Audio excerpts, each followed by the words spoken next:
Hi, welcome to our talk today. My name is Dr. Allison Johnson. I'm Doctor of Oriental Medicine, and I'm joined by Jean Collins. If you want to check out our videos, you can check them out on Immortal Beauty on YouTube or Facebook, and then Jean will give her information as well.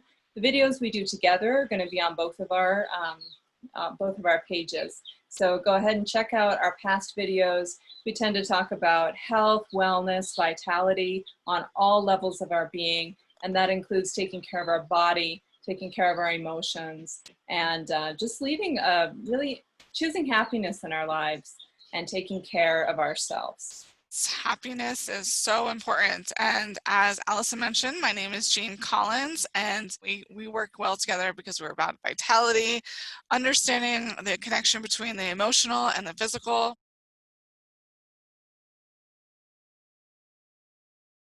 The time that we're making this video, we're in the middle of September. And so depending on what kind of calendar you follow, whether it's the Roman calendar or the Chinese calendar, we're nearing fall, or in the Chinese calendar, we're almost at the peak of fall. And in Chinese medicine, during the fall time, our lung energy is more prevalent. So the Chinese talk about the different organs as having many different qualities beyond their anatomical quality, as like your physical heart or your physical lung. And with that, they have a certain kind of energetic quality to them. So this time of year is ruled by the lungs, and it has a certain downward movement. So think about if our diaphragm physically was not working properly and doing its little thing. The diaphragm is actually kind of like the muscles around the mouth. It can do a lot of different kinds of movements, but it does have to do a certain movement in order for us to breathe. And in Chinese medicine, the lung qi has to go downward, but it also has to express outward, right? So when we exhale, it's like we express out, and when we inhale, it's like in and down. So it has that kind of movement. So we need to make sure that movement is happening properly. If it's not happening properly, then we have things like wheezing, we have coughing, we have sneezing, we have issues that come because the lung is going up instead of going down. And so that's something we want to remedy. What are some things that can cause that? The lung itself can be weak, so we may need to work on strengthening the lung. And or the lung may be being obstructed by things that we call dampness or cold or other things in Chinese medicine. But one of its banes is what we call dampness. And we can understand that very easily in kind of a Western idea, and that is like mucus, like phlegm, mucus, extra fluids that you can see built up in pneumonia and other conditions. So often if you go to the doctor, they're always listening to your lungs because they always want to make sure that your lungs are healthy. And breathing is really, really important, and oxygen exchange is really, really important. And what they're listening for also is they're listening for any kind of sounds that indicate that there's fluid buildup anywhere in your lungs. If you look at the lungs, they have all these little projections, and they have all this space. They're a sac that fills and empties. And they also have the alveoli where the oxygen exchange takes place. And if there's a bunch of mucus that's built up on those alveoli, that can cause a real problem. If the person's not getting enough oxygen, our whole body is like, okay, well, oxygen's important. It's so important to vitalize the blood and vitalize all of our organs. So lung health is really important. Yes, lung health is definitely important, especially since I had a diagnosis of asthma, and I know what it's like not to breathe, and it's not cool. So I definitely know a lot just for my own personal story, what to use for lungs. I used to always have a lot of sinus issues during this time of the year. Use oils. When I was first diagnosed, or like a few years after, I was kind of told I wasn't going to be able to really breathe well at 7,000 feet. And I snowboard at over 10,000. So I'm doing good, but I also make sure that when I do certain things, I have oils on to support my lungs. I just love oils. They've changed my life. I did a soccer game here and soccer is not, you run a lot with soccer, so it's not an easy feat to, and again, 7,000 feet, did a whole game. So I think I'm good. One of the first oils I used was RC. RC is just a blend of eucalyptus. Raven is another one, and Raven is one that I also use as well. But between RC, Raven, and Breathe Again, you guys can rotate those 3 oils out. They all have one of the oils we're going to focus on, which is eucalyptus. And they actually have multiple different types of eucalyptus. The eucalyptus that I have right now is Eucalyptus radiata. And Eucalyptus radiata is also in our Thieves blend, which comes in the kit too. And Eucalyptus radiata has very great results on supporting the lungs when they're at a level of too much dampness, too much mucus. And along those same lines, although we are going to talk about quite a few oils that are helping the lungs in that way of helping transform that dampness, transform that mucus. So basically it's not encumbering the lungs. It's letting them do their job without being all stuck and yuck, is hyssop, which I believe you wanted to talk about. So hyssop, I tend to use for muscle pain, and it's just tremendous for me. And looking it up more, going, oh, it has a lot to do with the respiratory system as well. One thing I did want to mention that was in one of my books is that if you are pregnant, of course, you're a high-risk group, so you want to be very careful about things that you put on your body and in your body, and always consult with your doctor. But this one especially, don't use it if you're pregnant, and don't use it if you have epilepsy. Thank you for those reminders of safety and precautions. There are a select few oils that you have to be careful if you're epileptic or pregnant. But for the most part, essential oils are awesome and they're safe. I was reminded about hyssop the other day as just really being great to repel anything that's in your lungs, like just to get it out, to get that yuck out. Hyssop is one of the greatest oils to just help get things out of the lungs, Gary's Light. And I've been using it quite a bit. Now, there's also other oils in here that are great for brain, so I usually put it on my forehead. And the oils that are in this, and hyssop is one of those hotter oils, you want to make sure you use a carrier oil if you are going to put it like anywhere on your forehead or on your chest. And remember, a carrier oil is jojoba, coconut oil, organic, all of these are organic, almond oil, things of that nature. Awesome, yay. And yeah, the Gary's Light just came out in this, for this 2020 first online Young Living convention. I haven't had a chance to use it yet, but I know you really love it. And so a way that we could use the hyssop is do a couple, put a small amount, maybe like a teaspoon of this carrier oil. I use fractionated coconut. That's what I currently have. And then maybe 1 to 2 drops, maybe you start with 1, of hyssop, put it together, and then, put it over the anatomical lung, and that can include up in here. And this is what I'll tend to do because, probably like most of you, we have some tension in our shoulders and neck. And I'll tell you, this oil is so good for that too. So the tops of the lungs come up here, all the way up here. So maybe you put it over here and maybe up onto here a little bit too. And then maybe you sniff it. And then maybe another time of the day, maybe you're going through something with your lungs, that you're using Gary's Light or you're using the hyssop, you're putting it in the diffuser that you get with your premium starter kit, and you let it diffuse into the air and at a recommended time period.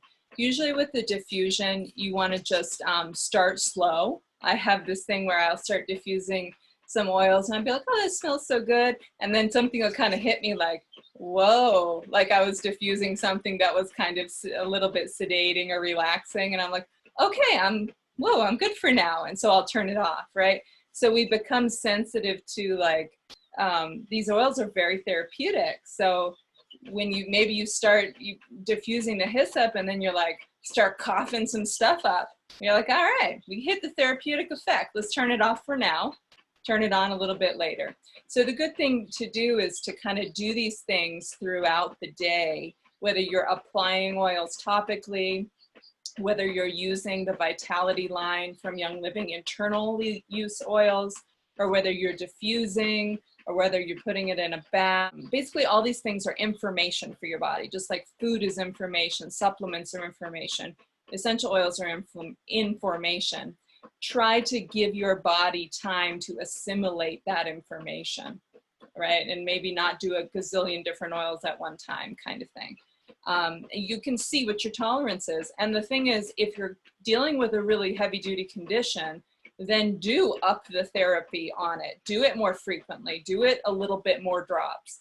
But you got to build up to doing that. So it's so fun to experiment with these things. And thank you for bringing in the hyssop. We'll see this pattern with a bunch of these oils we're going to use for the lung, is that it's probably a good idea to definitely diffuse it, because that's what we're breathing in. And applying via the skin is also going to help. And often with the lungs, you know, in Chinese medicine, we call them the delicate organ.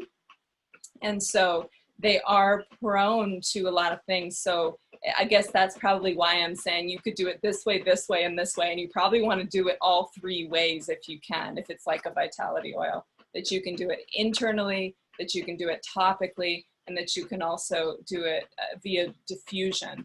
Because the lungs, when they're in trouble, they need a lot of help, and they need it now. Because as Jean was saying, breathing is really important. And when you can't breathe, it's really, really unpleasant. One that I wanted to bring in that I really enjoy, and I've only recently started diffusing it, is cardamom. So this is the Vitality line. You see the white label. So this means that it is for internal use. However, it doesn't mean you can't use it externally. You can totally use it externally, and you can totally use it in the diffuser, and you can use it internally. This one is very strong. Cardamom, if you've ever had it, is a lovely perfumey kind of odor. If I were to use this as a vitality oil, I would probably put it in some kind of milk or milk substitute, and maybe make it quite a tall glass, like a 12 ounce or 16 ounce for one drop of the cardamom, and maybe blend it in the blender. You could blend it with some other, you know, spices that you like ginger, cinnamon or something. And then you could warm the milk up a little bit, or you could drink it the way it is. And it's going to give you kind of that chai kind of flavor, because cardamom's a real strong flavor in chai, for instance. You'll notice what it is. Another way that so you could take that internally, and in doing so, you're going to deal with that damp and phlegm and turbid accumulation internally. And then what you can also do, another way you could use it, is to apply it externally. And you could do it the same way like we did with the hyssop. You know, if you don't need a carrier oil for this one necessarily, but you can do it. Put a little bit in there, 1 to 2 drops. Put it on your, you know, lung area, maybe in the middle of your chest too. Smell it, maybe put a little under your nose. Then it's going to get in your body that way and transform that dampness and phlegm. And in one more way, of course, is you can diffuse it. Pay attention to your body specifically. Like something that might work really well for me might just do a little bit for you. But another oil that doesn't work as well for me might do amazing things.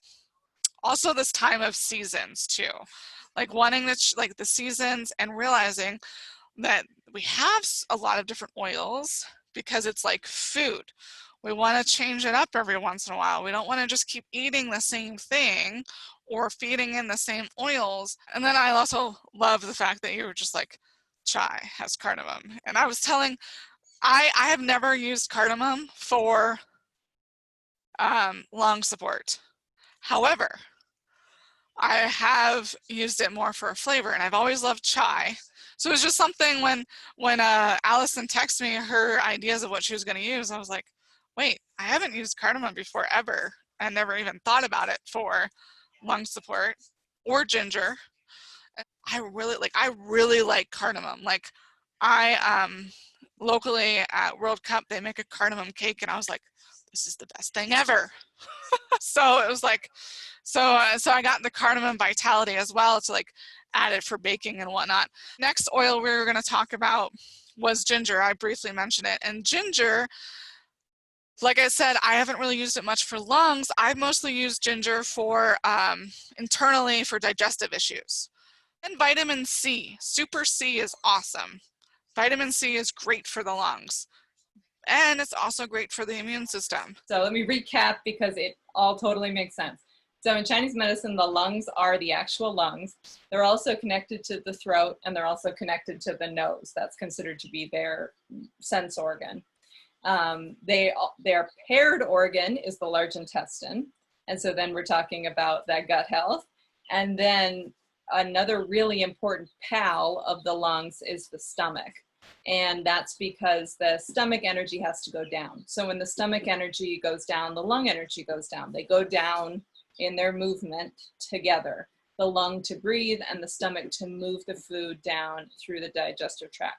So when the stomach's not going down, you're going to have symptoms of like hiccup, nausea, vomiting, right? Just like with the lung not going down, you're going to have cough, wheezing, asthma, those kinds of things, sneezing, those kinds of things. So yes, the stomach and the lungs are deeply interconnected. The lungs and the large intestine are deeply interconnected. And sometimes when people have breathing problems, they also have gut problems. So you want to look at making sure that your bowel movements are regular, and that can come from fiber and other modalities to get that gut going. Because if it's not emptying, then the lungs are going to have problems as well. So think about that. They also have to move downward. You know, the large intestine has to empty downward.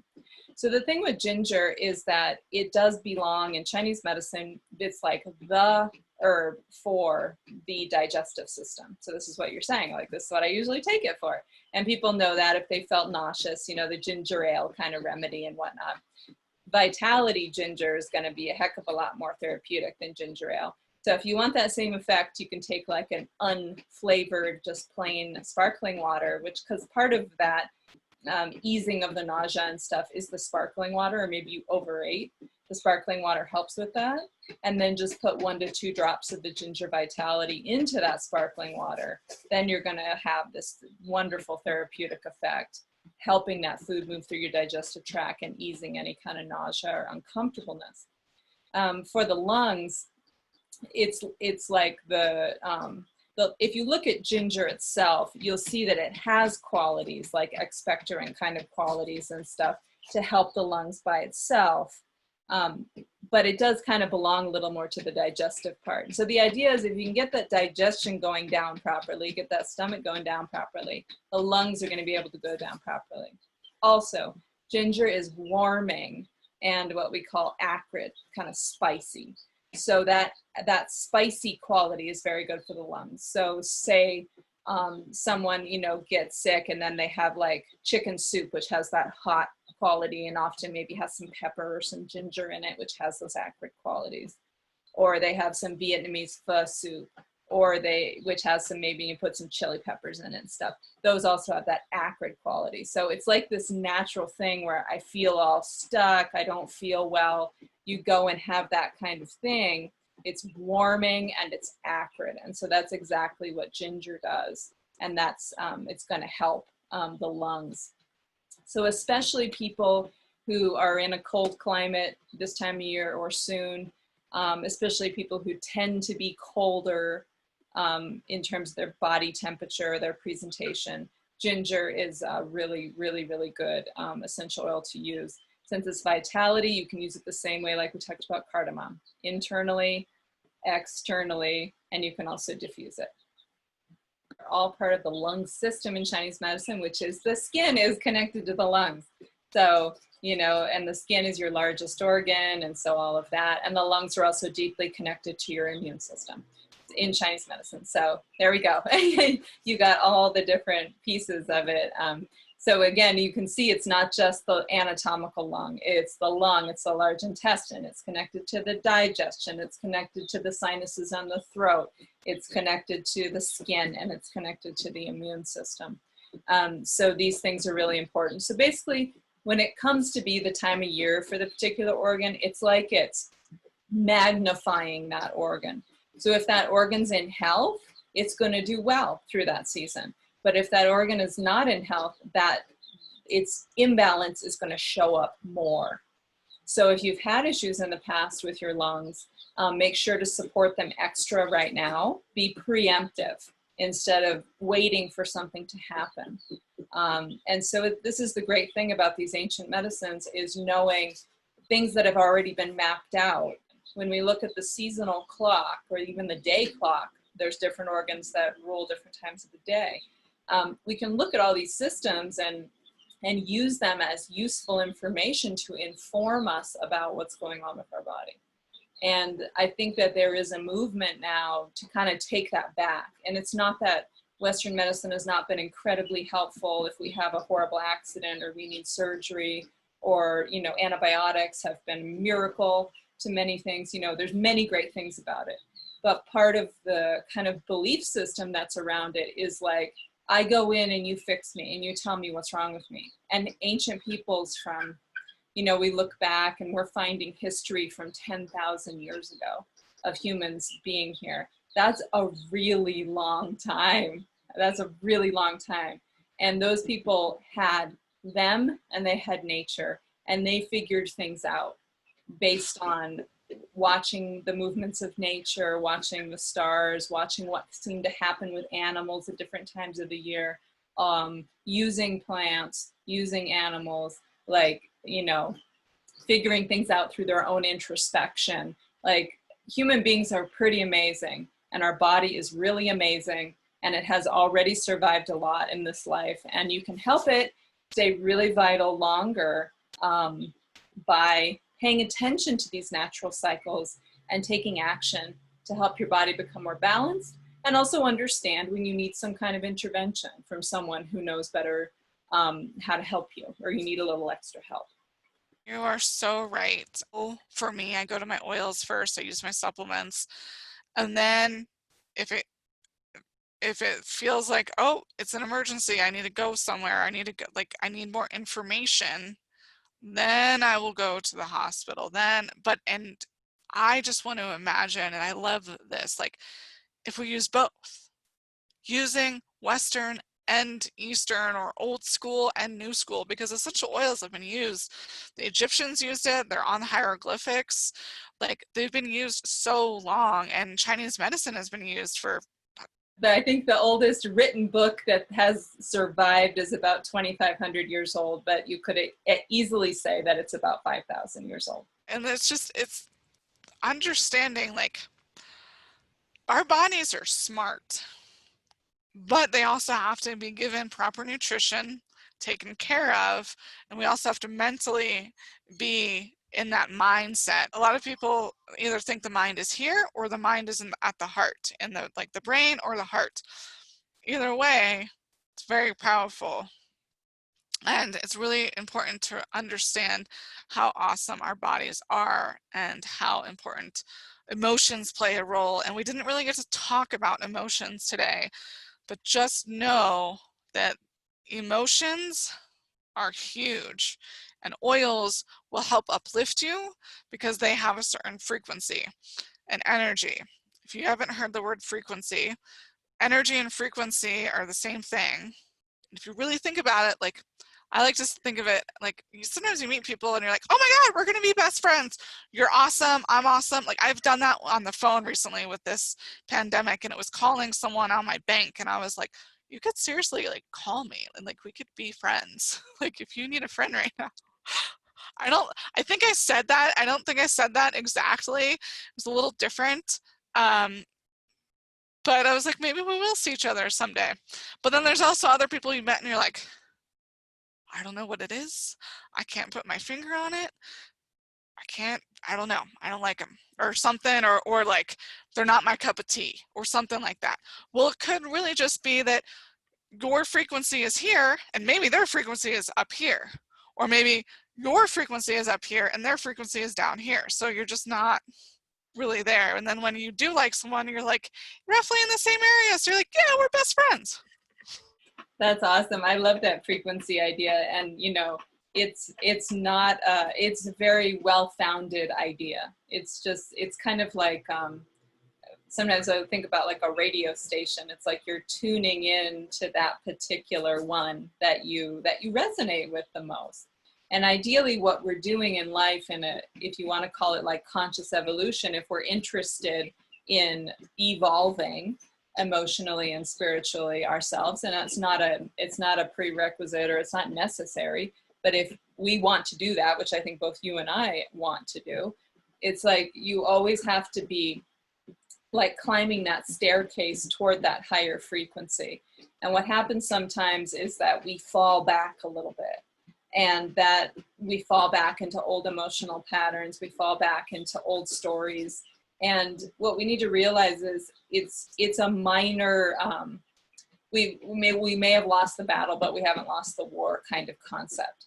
It's like, as long as you keep heading in the right direction, you're going to get there, because you're consciously choosing to move forward and like climb that ladder of vibration. And what keeps us in what we could call a lower vibration, and doesn't mean after it's bad, it's just like, it's not really where we want to be. So if you think about when you're feeling grieved or sad, which actually belongs to the lungs, or that kind of sticky, heavy energy of that grief and sadness, is that something you'd like to be? I don't think most people are like, gee, I'd really just love to be grieved and sad. I just dream about being grieved and sad. It's just so wonderful. It's not. It has a lower quality to it. And a lot of the emotions that us humans get stuck in, it's fine to have feelings, but when we get stuck in emotional states, those often exist on kind of a lower frequency.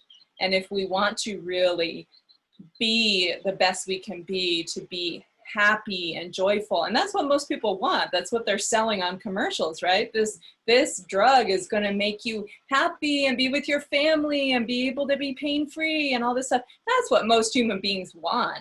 So that's kind of a representation of a higher frequency. So for you, what does that look like? What is the best you that you can even imagine right now? And then asking yourself, what's it going to take to get there? And you don't have to have an answer. But if you have that vision, you have that feeling, this is where I'm going there, then you just keep asking yourself, what's it going to take to get there? And that's often when we have the intuition to have intervention with, I want to go get acupuncture, or I'm going to go see my friend who always uplifts me, or I'm going to grab some of these oils and diffuse them, or I'm going to listen to an inspirational lecture. Like, we could have any inputs we wanted into our life. We could also choose to wallow in our self-pity, stay on the couch, watch a sad movie, eat pizza, feel horrible, eat more ice cream, feel more horrible. Like, it's not those things in themselves that are horrible, but we're creating our state by the kind of inputs that we're putting in. And therefore that state is like that frequency.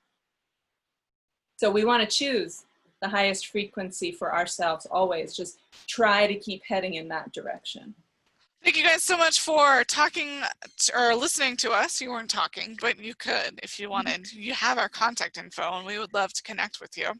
So love sharing information with you guys about the lungs. It's just so awesome, and I appreciate you guys, and looking forward to getting to know all of you, checking in and helping you feel better, because like we were talking about, information's information. Your body gives you signs. We just got to learn how to use it and understand it, and kind of know how awesome our bodies are. So thanks so much for watching. Thank you for taking the time to bring this into your consciousness as an input, taking the time to listen about how to take care of your lungs. And if you have any questions about what we've talked about, any comments, go ahead and comment below. Jean's and my info is below in the comments or in the description of the video. And yeah, so we'll see you next time, and check out some more of our videos. See what else you can learn. And we love sharing essential oils, and we love just sharing and making these videos for you. So see you later.